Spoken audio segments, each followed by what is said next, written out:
Hey there, amazing listeners. Welcome to Family, Business, and Beyond. I'm Deborah Kane, and if you're a mom trying to juggle everything from diaper changes to business meetings, or someone just looking for a bit of joy and inspiration, you've found your new favorite podcast. Here, we talk about everything from launching your dream business to finding joys in family chaos, all while having a few laughs along the way. Each episode is packed with real stories, practical tips, lots of science, and a sprinkle of the unexpected to keep you hooked from start to finish. Ready to transform your life and have some fun? Let's get started.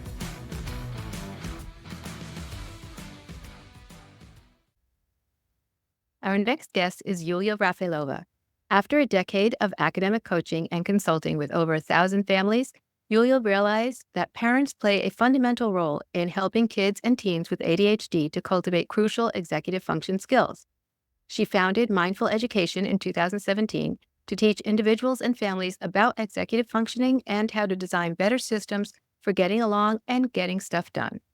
Her coaching is focused on creating empowering learning experiences through collaboration, problem solving, and the practice of mindfulness.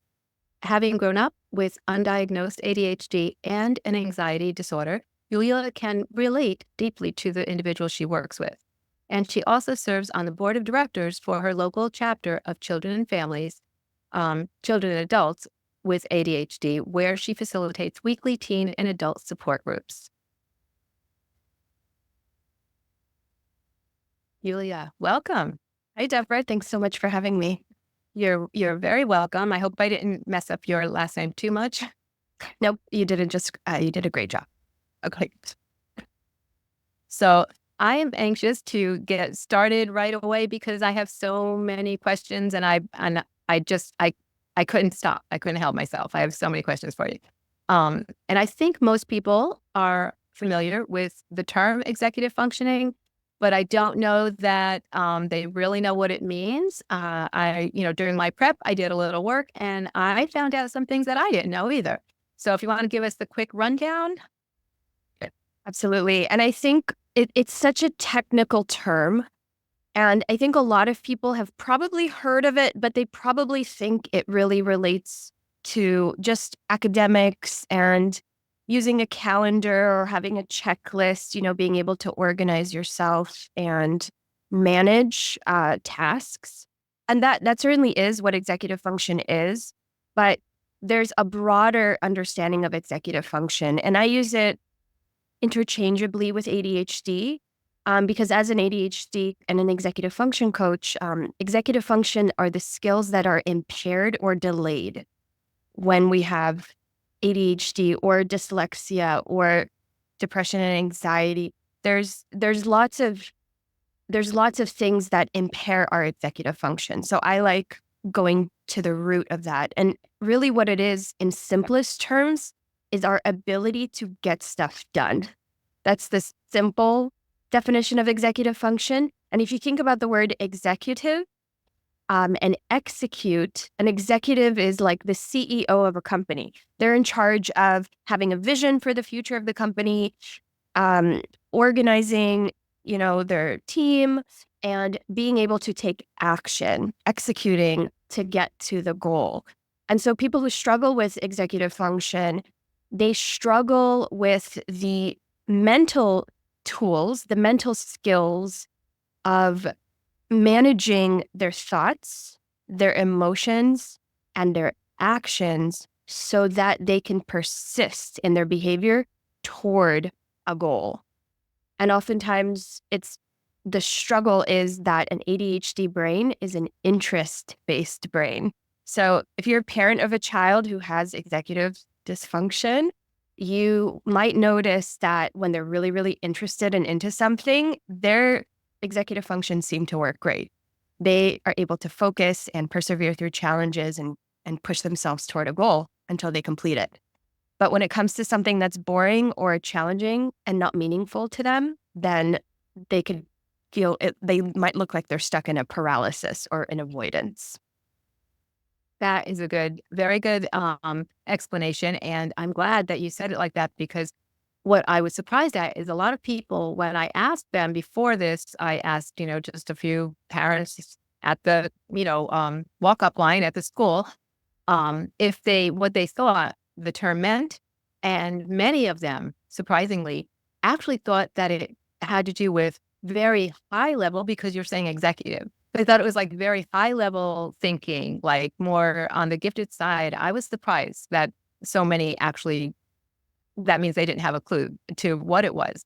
So I'm glad you said it that way, because it's really very basic things that, people without any diverse, not, any, diversity or issues don't even think about. It's just, it's things that you need. So I'm glad the way you explained it. And I have learned that the development of executive function differs in individuals, which I did not know before. So even as far as people who grow up in homes with speaking two languages, I'm not, I can't even understand that. Maybe you can explain a little bit how that differs, because to me, I mean, it's hard enough. Think about how hard it is for a kid to learn to speak in the first place, right? They're watching you, they're watching your mouth, they're listening, but now they're listening to two different things, and those little baby brains are getting it somehow. So can you explain how that kind of affects executive functioning? That's a really interesting question that I haven't thought of before. And I think I could share maybe just my anecdotal experience as an immigrant growing up in two different cultures. So I'm from the Soviet Union, from Central Asia. And so that in that country, like there were many languages actually spoken around us. And I moved to the US as a 5-year-old. So I think what's interesting and what we're talking about in terms of the cultural influence on our development, there are so many differences. Like, for example, the traditions and the routines and the expectations in the home where I grew up, for example, for me as a girl, were that I had chores, I had structure, I had routines, I had lots of responsibilities around the home. And my mom trained me to do this through repetition, through a co-regulation, meaning I was doing it, learning from her doing it. We were doing it together. And there was a gradual release of responsibility. Whereas my brothers, who absolutely had different expectations, they didn't have the same responsibilities and chores at home. In fact, they were born a lot later, and we call them, the Americans. They were born more in an American culture. And they had a lot more freedom, and they spent more time outside the home, and they were not trained like I was from an early age to develop these skills. And that shows, in our lifestyles now as adults. It shows in our mindsets and the struggle they have sometimes, like keeping their space organized. But I think anytime you grow up with multiple languages, I think it does challenge your brain and helps to broaden your perspective, because part of what ADHD or executive dysfunction makes very difficult is the ability to take different perspectives and to think flexibly about ideas. So people with executive dysfunction tend to be rigid, tend to have very autopilot thinking, and a lot of distorted thinking. So all or nothing thinking. So I think there's lots of different positive and negative influences that come from family systems and traditions and beliefs, cultural beliefs. So yeah, I don't want to talk too much more about it, but that's what came to mind when you brought it up. And I want to say one more thing. I'm sorry to interrupt, but one thing you said about giftedness. It's true that many gifted kids are what we call twice exceptional. So they might have a disability that might be hidden by a giftedness, or the other way around, a giftedness that's hidden by a disability. And I just wanted to mention that our executive function development has zero correlation to our intelligence. You could have a very high IQ and be very dysfunctional in your executive function, and all the way around the spectrum. So there's no correlation, meaning sometimes the simplest of tasks, like making a peanut butter and jelly sandwich, might feel so, so, so difficult for someone with a genius IQ who can do much more complex things. Right. And so they're not related. Yeah, I can see that. That makes perfect sense. And you've answered like 3 questions. That was wonderful. Thank you. That was really good. Yes, because I have one down the line that I was thinking about asking you about different culture. Well, a little bit about culture, but also about boys and girls. If there's a different, I'll ask you that later because it's a little bit different. And it's fine.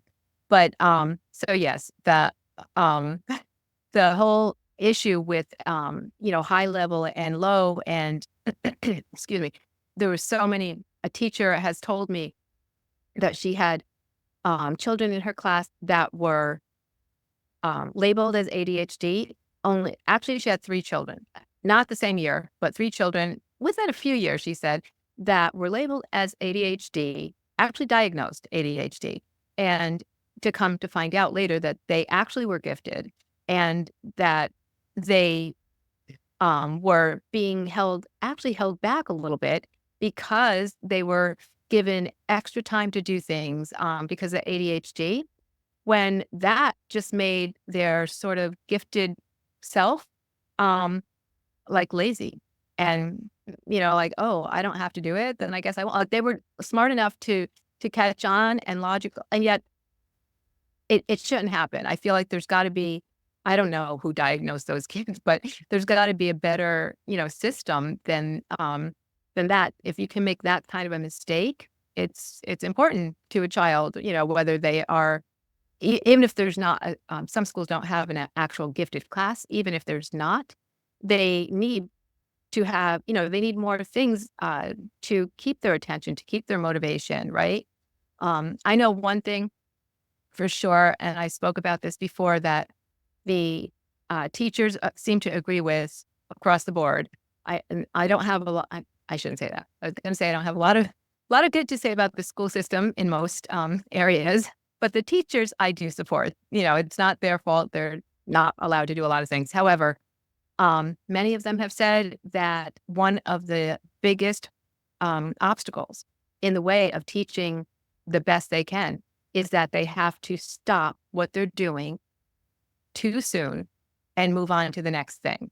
And a lot of kids are not ready.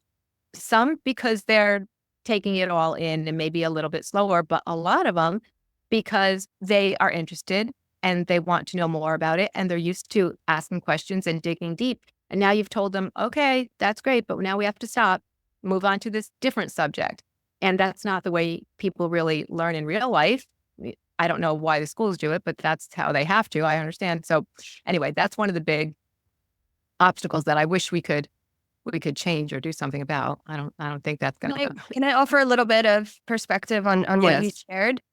Because there's a lot of nuance there in a lot of what you shared that's almost impossible to get to in a format like this. So just to reflect back, and I'm not big on labels. I'd like to, because the world is so much more complicated than the labels and the definitions we have. And I like the saying, all models are wrong and some models are helpful. So the way I'd like to reframe what you shared in terms of teachers and schools and giftedness and how we accommodate students.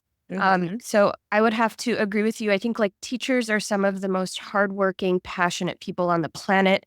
They do a job that I could never do. It's like way too difficult. I have no idea how they juggle it. And they give so much of themselves. So big love for teachers, big empathy and respect. I disagree with most of what the school system is and how we do schooling and the roots of schooling. So I definitely agree that the classroom environment, the structure, the way we do standardized instruction, and the pace at which teachers are forced to move is really hard. So that being said, when a student is labeled or diagnosed with ADHD and they're gifted or not, what we're really looking at is a different neurotype. It has to do with their ability to regulate their attention, to keep track of and manage time and tasks and details, and monitor their behavior through time. And also, we're talking about kids who probably have big emotions, big dysregulation, and a difficulty in managing that. So when we're dealing with, and another thing we're dealing with is asynchronous development. So different parts of the brain developing at different speeds, delayed in different ways, depending on so many factors, depending on the environment, depending on, how the kid feels that day, how much protein is in their belly, how much water they're drinking, all these factors and the environment they're in. So whatever top of the surface behaviors that teachers are witnessing are rooted deeply in a neurobiological thing. So what we do when we label and give accommodations to kids oftentimes is we might be enabling certain behaviors that are actually not helping them develop their executive functions. Yeah. Sometimes extensions are helpful, or deadline extensions, and sometimes they enable and accommodate the cycle of procrastination that these kids tend to be stuck in. So when I'm talking with educators or parents, I'm really framing the conversation in how do we create enough accountability in the moment for this child and enough ownership and awareness, and how do we scaffold their ability to meet the expectation and challenge without lowering the expectation. And oftentimes kids do better in a more structured environment that scaffolds their ability to stretch out of their comfort zone and push themselves to meet that. And that's where they get that internalized efficacy, and they get their self-esteem and confidence when they do hard things, when they push and persevere through the difficult things. So it's very difficult to figure out where the balance is. But on the whole, I like accommodations that place the responsibility and ownership back on the student and have the student initiate advocacy for themselves, ask for what they need, and differentiate their instruction enough so that they can access the lesson, whatever it is, in a way that uses their strengths. And that's almost an impossible ask for a teacher to do in a classroom with 30 students, of whom are, have IEPs. Yeah. It is. I see that. And I do a lot with the elementary schools. I know you work with a little bit older children and teens, but in the elementary schools, they have a little bit smaller class size in most schools, not all. But it's a lot harder. The kids are not advocating for themselves. Even if they don't have enough confidence to really do that. And it's very hard for the teacher. They're very good. I've seen teachers, come up with wonderful things to make it work. Motions that these kids even in first grade, motions that the kids understand and pick up, and they do what they're supposed to do. And it's like magic that happens sometimes with a really good teacher. But it is really hard. And when the child is smart enough or old enough to start to take advantage of the fact that, they can get away with, I don't feel like doing my homework because I have extra time to do it. That's not what you want to teach them to do, and it's not going to help them in the future. So yeah, it makes it hard when the kids know that, this gives them extra anything. And I don't know if that's across the board, if that's good for anybody to know that, Exactly. Yeah. When they're older, you want them to be involved. I understand that, but in the beginning, when they're very little, maybe not. And what we're really speaking to is that, this is a developmental process. So there are developmentally appropriate expectations of executive function as kids grow. And so this process, and it's delayed. So a child who is, for example, 12 years old might have the executive age of a student who is 2 to 3 years younger than them. And so what's developmentally appropriate in terms of expectations for them, in terms of their self-management and ability to regulate themselves, is different. And so we have to recognize that the behaviors we see as laziness or emotional manipulation or avoidance, all that stuff, it's a neurobiological function of their executive brain. and they need understanding and compassionate support, but they also need adults who keep high expectations and push them to learn these skills and to grow so that we're not kind of pathologizing, Yeah. oh, I have ADHD, so therefore that's an excuse why I can't, live up Yeah. to I'm really expectations. glad you said that because a lot of the teachers seem to push, even if you're not qualified for an IED, they'll push for the 504. And because so many kids can qualify for that, and so you don't even need a diagnosis in some states for ADHD if the parent agrees and the counselor and the teacher. So that being said, the teachers will push for it with a very logical argument that it's easy to get it now because in middle school it'll be hard to get if he needs it. So that's logical. That sounds great to the parent. And I have to agree, if it's easier now and my kid's going to struggle later, I want to do something about it. But then at the same time, they're now, getting them a 504 or whatever that they may or may not need. And again, the child knows about it, makes it harder to for them not to well, not for all, but for some of them, makes it hard for them not to take I don't want to keep saying take advantage because I don't think they really are meaning to take advantage.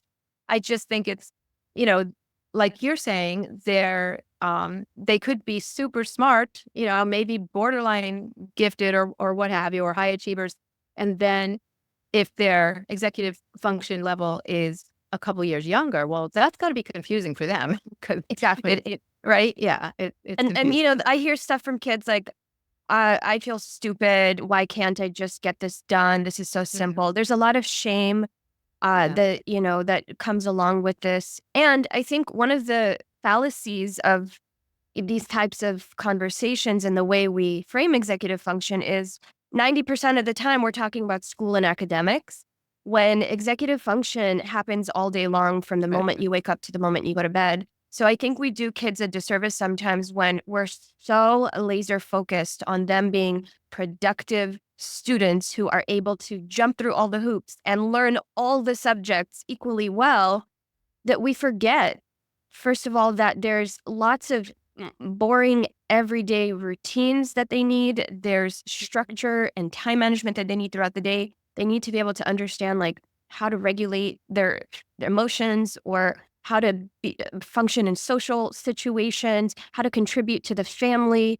A lot of kids, because school is such a big pain point for parents have astronomically high expectations for school, and they put all their energy, focus, attention, resources on getting the grades up, but they're not creating the environment at home that's going to help their brain develop with all these other life skills. And so that's what I'm really passionate about. And that's why, to me, academics is a vehicle for practicing executive function. And there's so much more we can do to broaden the Yeah. conversation.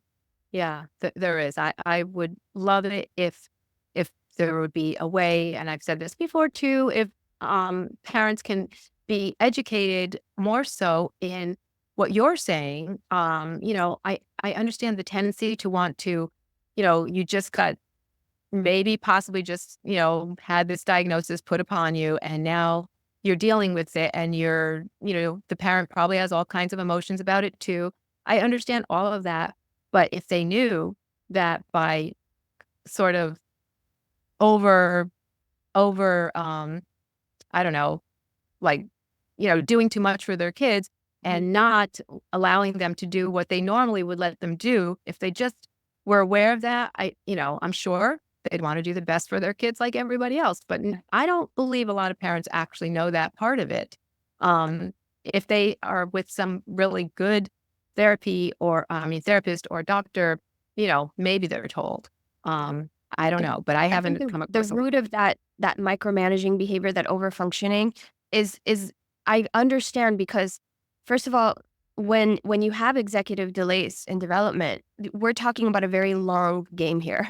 We're Mhm. talking about, if I'm working with a 14-year-old, I'm getting them ready to be 35. Yeah. I'm yes, there's lots of urgency and skills that they need to learn in the moment, and they need to get their crap together and organize their materials and figure that stuff out. but I'd much rather a kid like fail a year of school than them being enabled and micromanaged so that they fix all the immediate fires and problems, but not really develop those long-term skills. So I think the biggest perspective shift that helps parents is that you're playing the long game, that don't expect your kid to be able to wake up one day and just magically be able to regulate themselves. They need a lot of Yeah. support and scaffolding, and it's okay that they go through their struggles. There is dignity in the struggle. There is a lot of good learning to be had in the struggle. And when we rob kids of their struggles, we're robbing them of all these opportunities to learn. Yes. Yes. And I work with parents on parenting and some entrepreneurship. I don't specialize in ADHD or anything like that, but it is so prevalent. A lot of parents, are from, have that in their families. And, one thing that always seems to at least give them pause is I tell them, because it's the truth. How many young adults do you know that are walking around and you're shaking your head because they're not, they don't know how to live, or they don't know how to even talk sometimes. You're like, how did they get through to be 25 even, or whatever? And I'm like, that's what you're trying to avoid is, because a lot of the like little parenting, I call them little, but I meant young kids, with young kids, the parents, a lot of the issues are with the fact that they have trouble allowing only the natural consequences, to happen, and they want to step in. And yeah, so to get them to realize that, I've used that before, and at least it gives them pause to think about it. You know, I know we can continue talking about the same thing for a long time because it applies to so many people. Um, but I did want to ask you, I know that you do a lot with mindfulness. That's the name of your site, right? But so do you think, I'm sure you do. Let's put it a different way. Would you say that there's an actual link between executive function and mindfulness practices? Like, can there, and would you actually recommend a starting point for people who don't know where to go with that? Yes, that's such a great question. And I'm not like a certified mindfulness practitioner or anything like that. I'm a layman who understands the depth and importance of mindfulness in my own life. And we were just having this conversation in a peer support group where there was somebody who was recently diagnosed as a young adult and trying so many different apps and tools and systems and checklists and co-working groups. And they were like throwing everything in the kitchen sink at the problem. And the one thing we weren't talking about that I addressed in that conversation was, this is about your brain. This is about neurobiology. We're not going to fix the brain with the system. Right. We need to target the core of the issue, which is our autopilot system. Right. It's it's wonky. So like if you were an airplane and you relied on your autopilot, I'd say like you'd be crashing in the sides of mountains because Right. there's something with our navigation system that's off. So we need to put a lot of effort into training our brain, into developing what I call the inner coach voice, because we have a really loud inner critic. By the way, all of us do. But people with executive dysfunction have received so much more negative messages and experienced so many more consequences that we really need to do this internal work of creating a psychological space in our minds where we can access our intentional thinking. So there's automatic thinking where your mind wanders, and that's our default mode.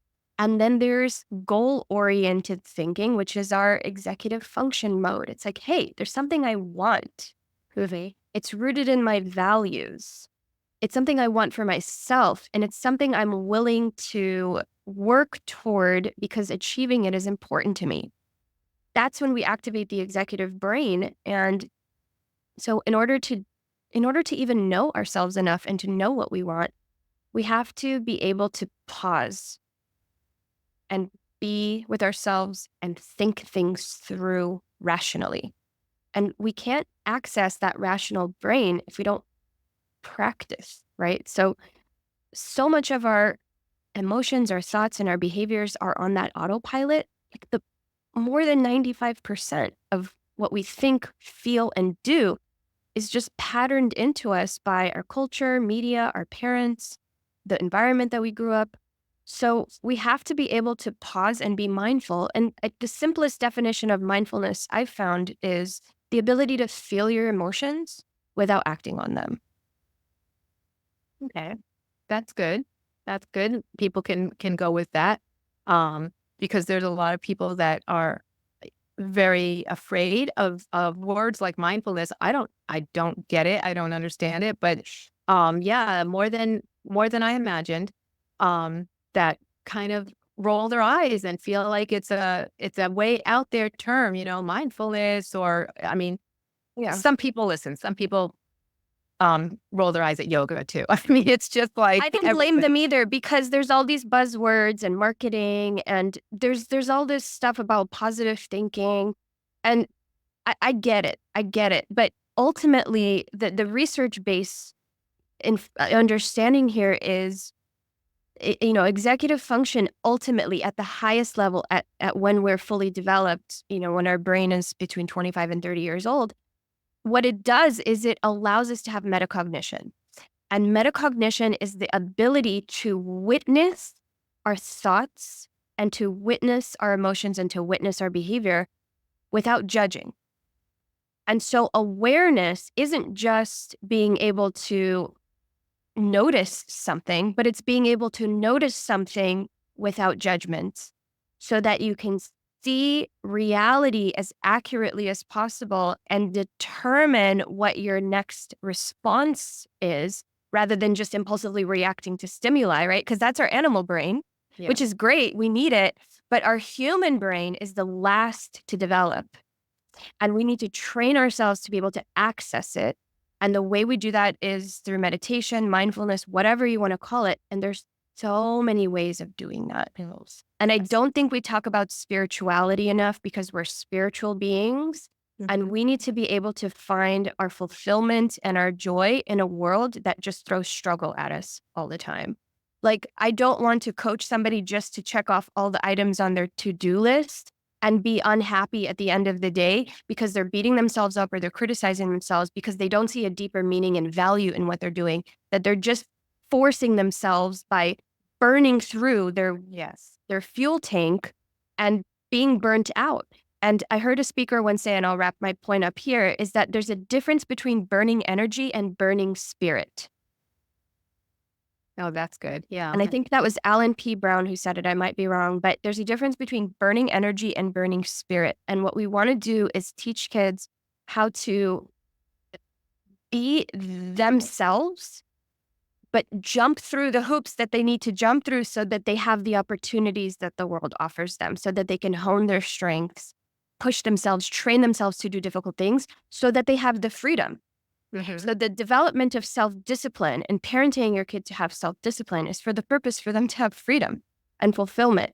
And we have to frame it that way for them because then they'll choose to struggle through and train their minds in order to unlock what they want for themselves. And that's a very hard, I mean, it's hard for a lot of adults to do this, right? And that's why so many people are struggling and looking for other ways to be more mindful. And I do think more people are coming to enjoy, to enjoy finding that. Not enough, not enough people, but yeah, I do think it, and it's hard. I think it's hard for a lot of adults who have never, approached that kind of system before, and now all of a sudden, and they get a lot of times they get they don't get much support from the people closest to them, Very true. because it's something new that they're doing. So Yeah. for kids, I'm sure it's just as hard. I mean, it's obviously it's hard, but at least they have not gone through, a lifetime of being one way and then trying to change. So I think it's Exactly. Like great what to try and the change it. Yeah. the conversation we're having is countercultural. Yeah. Yeah. Going back to culture. This goes against, the pull yourself up by your bootstraps, Right. stop whining and just Yes. shut up and get it done. The just do it. That's not how our brains function. Right. You know? Right. Yes, it's not at all. And I before I forget, there was one thing while you were saying just earlier, you'll know what it is when I tell you. I wanted to remember when I have a grandson who is almost 10, and he has what they're calling mild case of ADHD, but he is borderline gifted, so to speak. Okay, knowing all that, the one thing that I have a struggle, not struggle, but I just can't seem to understand is he loves to read. And when he's reading, or even we started a practice when he was young of reading like a chapter each. So sometimes we still do that because he has a younger brother and we do it all together. Anyway, I have asked him many times from the time he was little till now, if when I'm reading, does he visualize it in his head? He says no. He says he doesn't. I'm like, aren't you like seeing what I'm describing? Aren't you like seeing that? And he said, not really. And I just thought that everybody did that. And I thought actually it was easier for kids to do that. But in his case, he says he doesn't really do it much. So I don't know if that has anything to do with what we're talking about or not. It's just a point I was curious about. Well, I just want to say, first of all, you don't look like you have a 10-year-old grandson. So, Oh, you're my favorite now. But that's really interesting. I think like so much of our brain operates on assumption, and we project our own experience to everyone around us, right? We're like, of course, you're just like me, but you're different. Exactly. And there's a lot of people who are on the like neurodivergent side of things that I think it's called aphantasia, where your brain doesn't pull up images of the things that you're processing. Some people with, and I think I'm saying it right, some people with aphantasia are able to recall a specific image of a specific object or place that they have seen before. So if I say, imagine an apple, they're going to imagine a specific apple that's like sitting on a counter that they looked at, or a photo of it. I, who doesn't have aphantasia, I could just imagine like a completely random apple that my brain invents. Right. Yeah. And creates that image for me. So I'm a highly visual person. And I've spoken to people who, I do workshops where we use visualization. And I've learned from some of the attendees there who say, well, I can't do that. Can I write it down instead? Or can I draw a picture? And I'm like, oh, of course. So yeah, there's so many different variables and ways that our brain functions. So that is very fascinating. And I wonder how your grandson kind of does process the information. Maybe it's more of a somatic thing where he feels it in his body, or maybe he can relate it to an experience that he's had in the past. It could be that he's just verbally processing the words and feeling them, so that's fascinating. Yeah. I mean, he's fascinating. That's for sure. Awesome. So listen, I have a lot more questions. I don't know how much time yet, but if you would like to do a few more questions, maybe we can get to, I like to do at the end, I forgot to mention this to you, but I like to do at the end kind of a rapid fire thing where it's like quick question and answer. Sometimes they don't always come out that way, but we can attempt. Let me see the most important thing. Okay. Well, we've talked a lot about the structure of what executive function is, and how it is perceived, and how it could be different in a lot of different people. So before we get any farther along, I wonder, is there any evidence because people like to go on Dr. Google and Google everything, and is there any like evidence-based techniques that maybe you use or tell parents to use that really helps executive function, in children who are struggling? That is a great question. I want to think about one thing, because it's easy to kind of machine gun lots of things, but one thing that parents can do to help their kids' executive function as it connects to micromanagement. And this is evidence-based from actually the field of speech pathology. And I learned this through Linda K. Murphy's book, declarative language. It's the Declarative Language Guidebook. It is a fantastic resource because you can read it in a couple hours and you could immediately start shifting the way you use language. And so here's what declarative language does for the brain. What we want for kids with executive dysfunction is for them to start practicing their own awareness in the moment and asking themselves the right questions so they can orient themselves. Okay, what am I doing? What was I going to do? What do I need to get done? What's my first step? Oh, I'm being distracted. Oh, I'm hungry. I need this. We want them to start having a conversation with themselves that helps them to manage and regulate themselves. How am I feeling? Oh, I need a drink of water. I need to take a walk. We want them to have this type of self-management. So what often parents do, because there's some urgent need for, homework needs to get done. We have to get out the door. You need to find your shoes. Like, so there's an endless number of things, right, that need to get done. So I tend to witness that parents get into a cycle of directing their kids, telling them what to do, telling them, like by what we call imperative language. And imperative language is either asking a question or giving instruction, and the question it demands an answer and the instruction demands action to be taken. So when we're telling kids, we're leaving in 5 minutes, you need to grab your shoes, your backpack, and your water bottle and meet me in the car. And then you walk out the door and you come in 10 minutes later and your kid's like, I don't know, drawing on a coloring book. Yeah. Or something. Like they're not doing the things. And that's because telling them what to do does not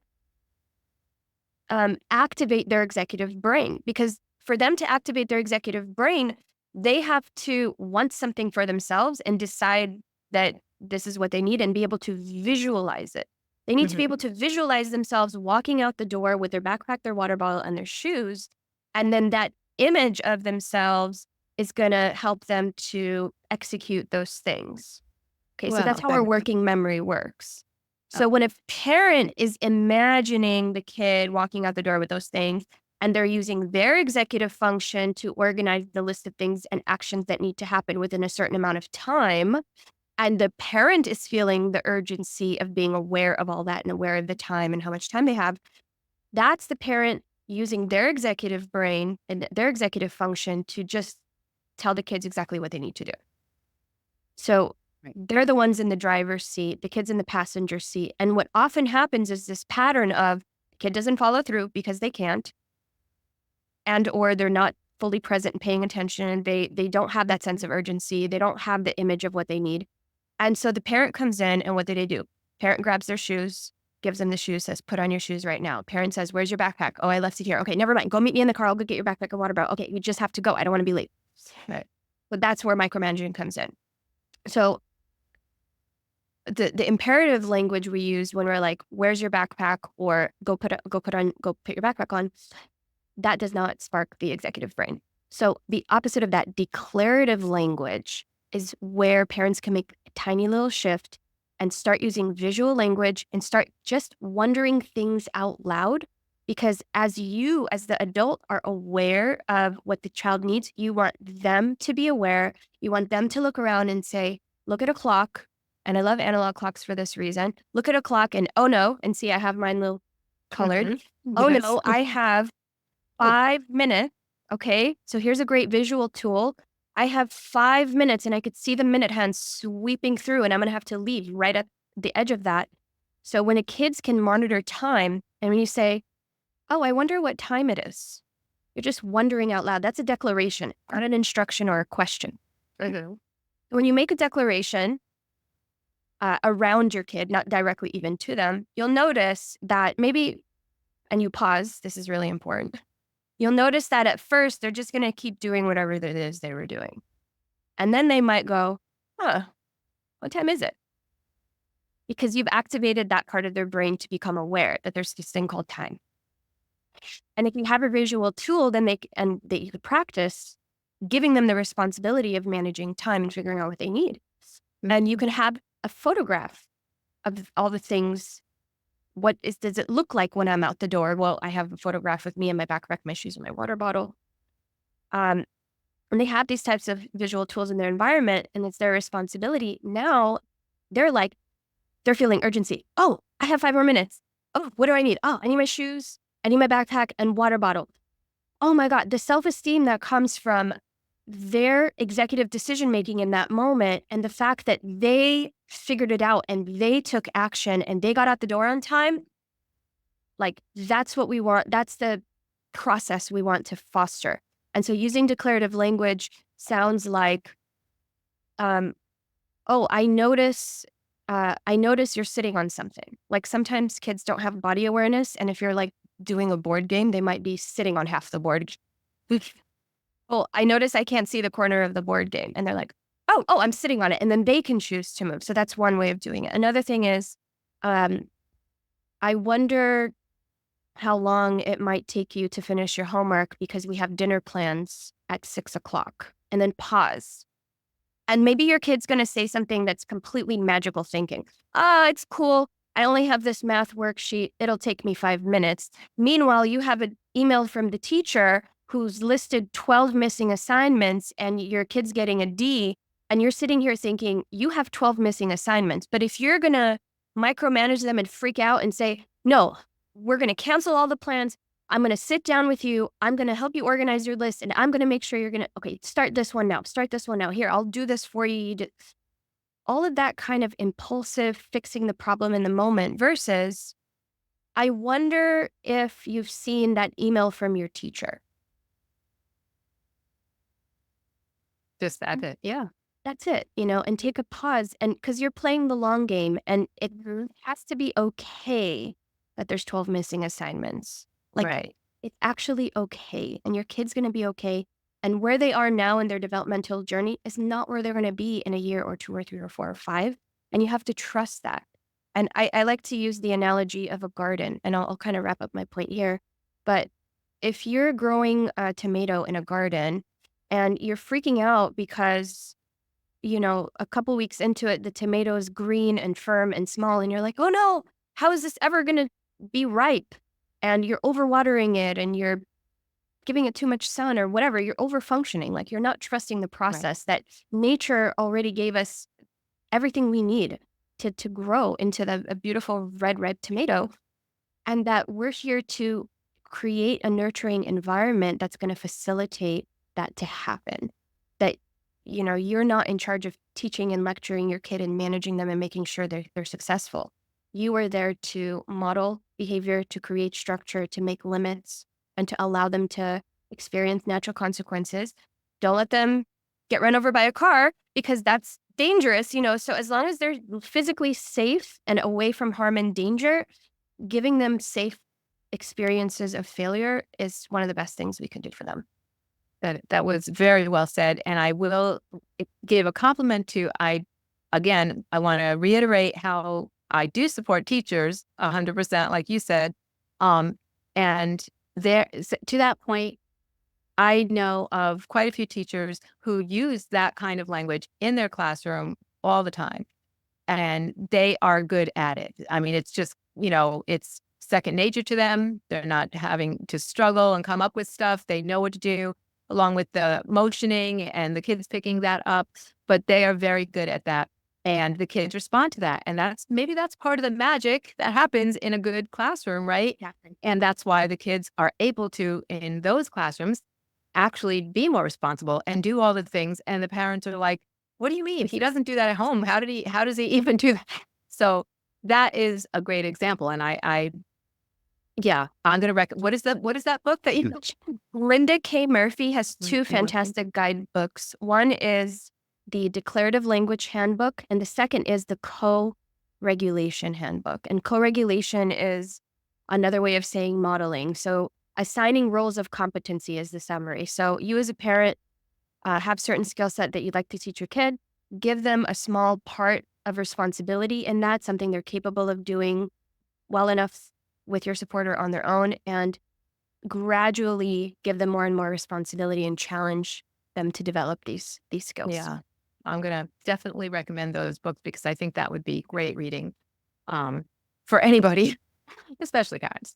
Mhm. Okay, maybe let's see. We have time for a few rapid questions, maybe rapid fire questions. Okay, first one should be easy. I'm gonna guess. Um, what do you think about the role of physical exercise? We all know how important it is. And I know that I have, in the past, I've told my grandson and I've told other kids too in the classroom, whatever. If they're like really wound up about something, I will just, if there's a space of whether it's in the house or in the yard, wherever we are, there's a space, I will say, not like a gym teacher, but I will say, go run around. You have 2 minutes. Go run around. I'll tell you when the time's up. And then they come back and they're good. 100%. Sometimes they just know that. I'm so glad you brought it up. There's research that shows that 15 minutes of physical exercise works just as well as taking an ADHD medicine for Yeah. the function of the prefrontal cortex, which is where executive function happens. Sometimes, and I work with a lot of teenage boys, so very often they're showing up to my session, they're scattered, and I'm like, dude, you got to do something. What are you gonna do?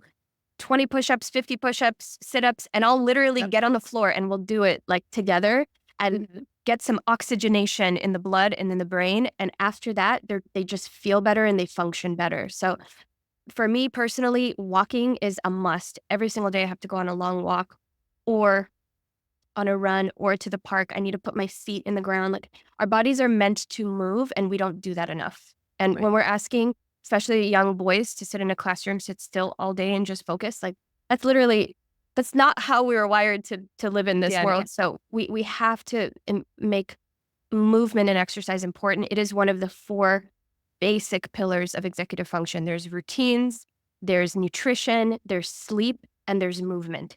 Those are the most important. Most important. And those are the most important for everything, as a matter of fact. Exactly. Yeah. Like the Yeah. Maslow's triangle, right? It's Yeah. need that we all have, but Mhm. especially if you want to take care of your brain, Yes, you got to get those systems down. you do. I think I mixed up a question. This doesn't look to me like a rapid fire question, but if you can, um, what do you how what do you, I know you deal with older kids, but and I know there's going to be different ways to deal with kids of different ages, preschoolers to teenagers, and whatever in between. Um, is there any way that I don't know that something that might suit everybody across the board, that's easy for parents to remember? In terms of just their role as a parent. Yeah, yeah, just, something easy that whether their kid is, a toddler or whatever, it's something that works for almost everybody. I know that's not usual, but there's probably Well, something. the thing that came to mind immediately that I wrote down and I think answers this question for all ages is you don't want to be your kid's boss. You want to be their leader. And That's good. maybe take some time to digest that and figure out what that means too. But how could you be their leader and not their boss? Oh, that's definitely something that I can relate to because that I actually teach parenting with leadership is actually a little guidebook that I wrote. So yeah, I can definitely incorporate that when I with my, coaching. But parents think of leadership as the boss. They definitely do. Yeah.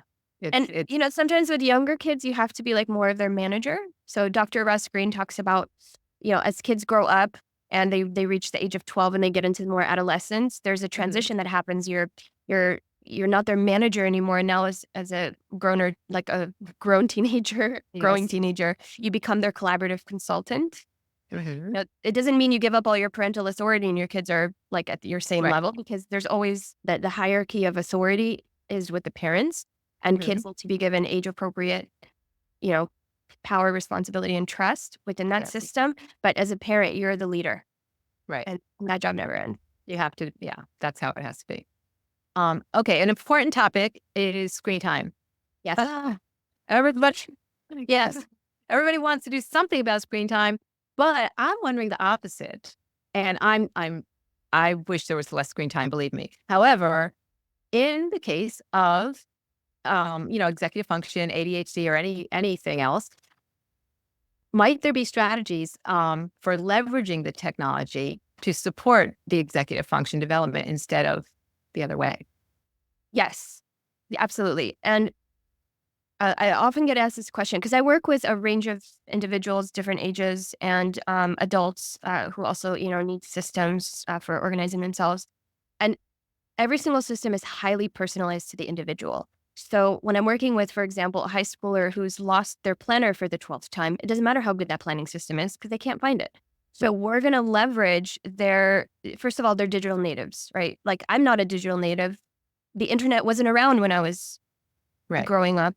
And then it later, happened. And then social media happened and all that. So I'm mortified at some of the stuff happening online. And I personally don't participate in it. But there's some real positives, Google Calendar, the task list, all the apps on the phone. There's many different things that kids can leverage and that they could feel like they can become experts in because it's digital based. So Yeah. I think they're amazing tools out there.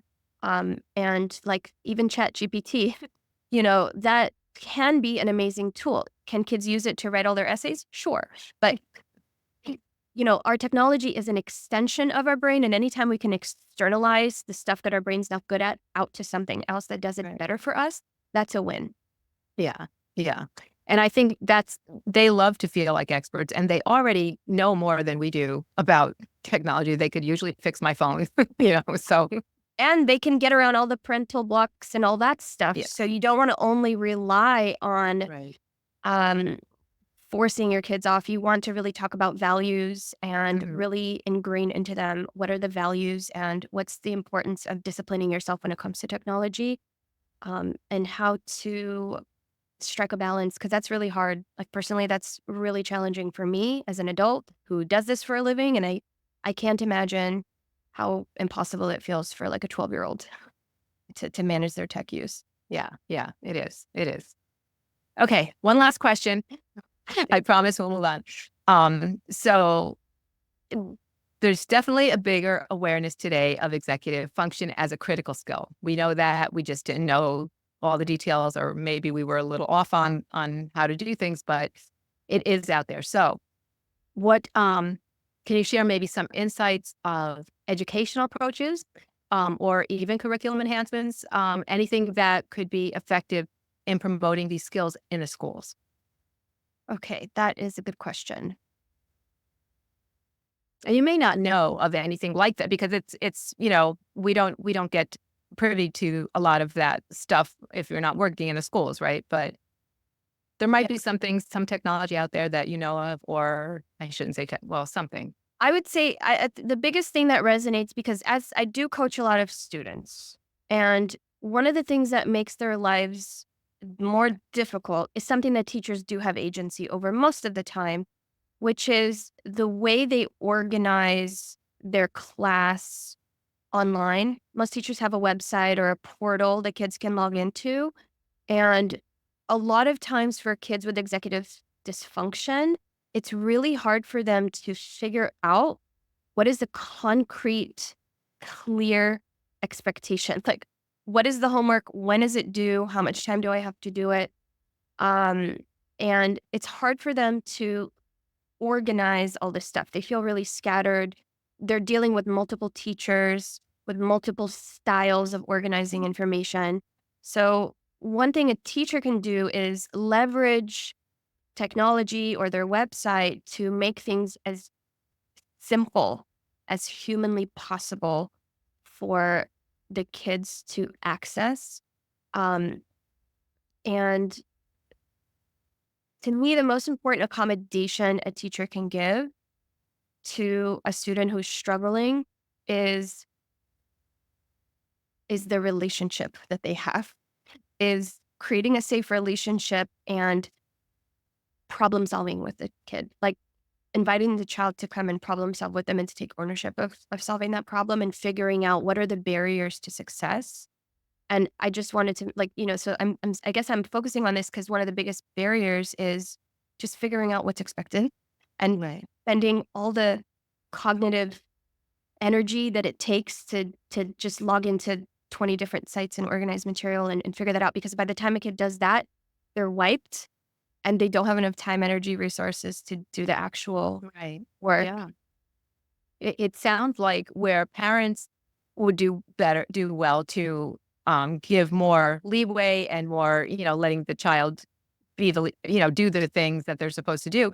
But in a teacher's case, it may be better to actually be more clear in what they need and when, because I know, for instance, if they normally have a reading log, and they need to read 30 minutes a day or whatever, and if the teacher says you need to do this, it usually gets done. Whereas the teacher says, here's your reading log, you should do this, but It's if optional. they don't, yeah. So yeah, that's not the way that's not the way it works, and that I've seen that that it was beneficial. So yeah, that makes sense that teachers need And to. again, like the more clarity and transparency there is in what's expected, and if the parents and the kid and the teacher can be on the same page and say, look, it's very simple. Here are the assignments for the week. Here's when they're due, and here's what's expected. Now there's transparency. Now there's accountability, and now the kid can just, more easily organize and Yeah, plan for themselves.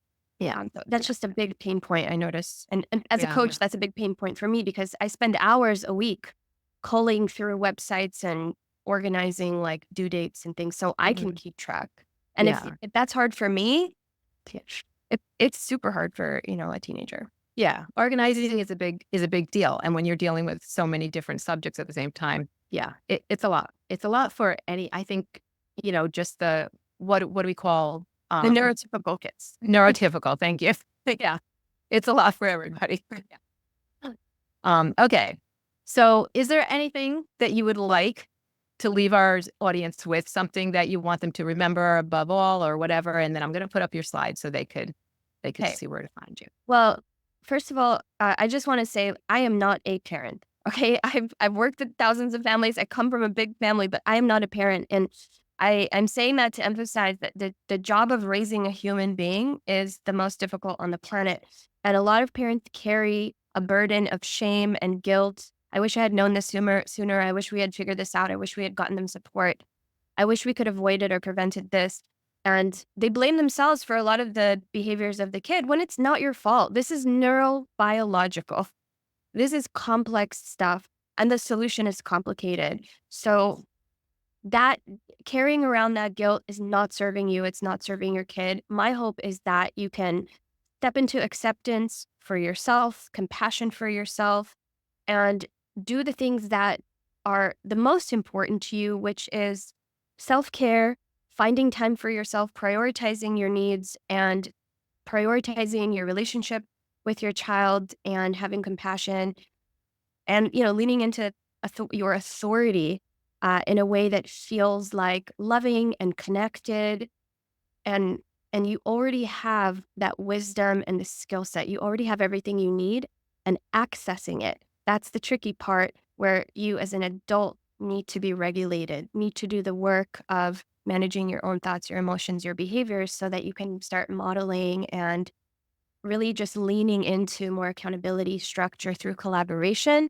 rather than trying to force your kid to do something, Right. and kind of feel that relationship breaking apart. So leaning into love and structure is how I like to talk about it because it just feels just more authentic in the way that you want to show up in your family. It does, it does. I often try to tell people, think of how it was way back when your child before they started school, and I'm not saying it was easy, it's a toddler, right? But it was not pressure.